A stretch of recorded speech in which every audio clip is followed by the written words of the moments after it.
তওবা কবুল করে আমাদেরকে আল্লাহ তোমার রহমত বরকত দান করবে, বৃষ্টি দান করে খোদা বন্ধু। এই ফরিয়াদ ছাড়া আর কোনো উপায় না আমাদের।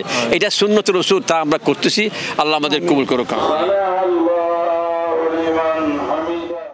প্রখর রোদ ও গরম উপেক্ষা করে চট্টগ্রামে বৃষ্টির জন্য বিশেষ প্রার্থনা করে সালাতুল ইস্তিসকার নামাজ আদায় করেছে সাধারণ মুসল্লিরা। বৃহস্পতিবার সকাল 10টায় নগরের জমিয়তুল ফালাহ জাতীয় মসজিদে আহলে সুন্নাত ওয়াল জামাত বাংলাদেশ চট্টগ্রাম মহানগরের আয়োজনে এই বিশেষ নামাজ অনুষ্ঠিত হয়।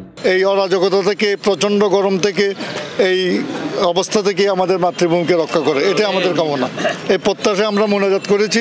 ইসলামী বিধান মতে বৃষ্টি না হওয়ায় তাপপ্রবাহে দেশের মানুষের বিপদাপদ ও দুঃখ কষ্ট থাকলে প্রয়োজন পূরণের জন্য আল্লাহর দরবারে পানি প্রার্থনা করে দোয়া করা সুন্নত। একেই আরবিতে বলা হয় ইস্তিসকা, অর্থাৎ পানি প্রার্থনা করা।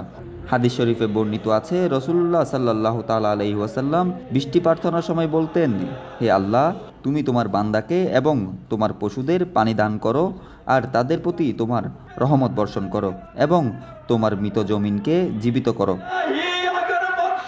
ধর্মমতে এই নামাজের বিশেষ পদ্ধতির কথা এসেছে। খোলা ময়দানে আজান ইকামত ছাড়া উঁচু স্বরে কেরাতে 2 রাকাত নামাজ আদায় করতে হয়। নামাজের পর ইমাম খুতবা দেবেন। খুতবায় বেশি বেশি ইস্তিগফার ও কোরআন তেলাওয়াত করবেন। এরপর দুহাত উঠিয়ে বিনতির সাথে দোয়া করবেন এবং হাদিসে বর্ণিত দোয়াগুলো বেশি বেশি পড়বেন। মুসল্লিরাও তখন কায়মনোবাক্যে তার সাথে শরীক হয়ে দোয়া প্রার্থনা করবেন। বিশেষ এই নামাজকে কেন্দ্র করে এদিন সাধারণ মুসল্লিদের ঢল নামে জমিয়তুল ফালাহ মসজিদ প্রাঙ্গণে। নামাজের ইমামতি করেন আহলে সুন্নাত ওয়াল জামাত বাংলাদেশের চেয়ারম্যান মাওলানা কাজী মোহাম্মদ মঈনুদ্দিন আশরাফি।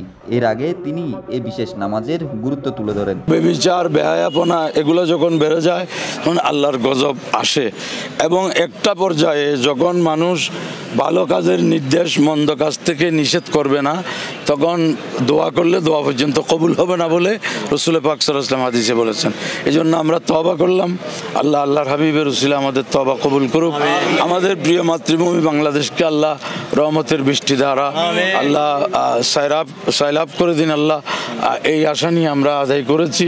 নামাজ শেষে মিলাদ ও কিয়াম অনুষ্ঠিত হয়। পরে দোয়া মোনাজাত পরিচালনা করেন মাওলানা সৈয়দ মোহাম্মদ মসিউদ্দৌলা। Hossain Kamrul, news now 24, Chittagong.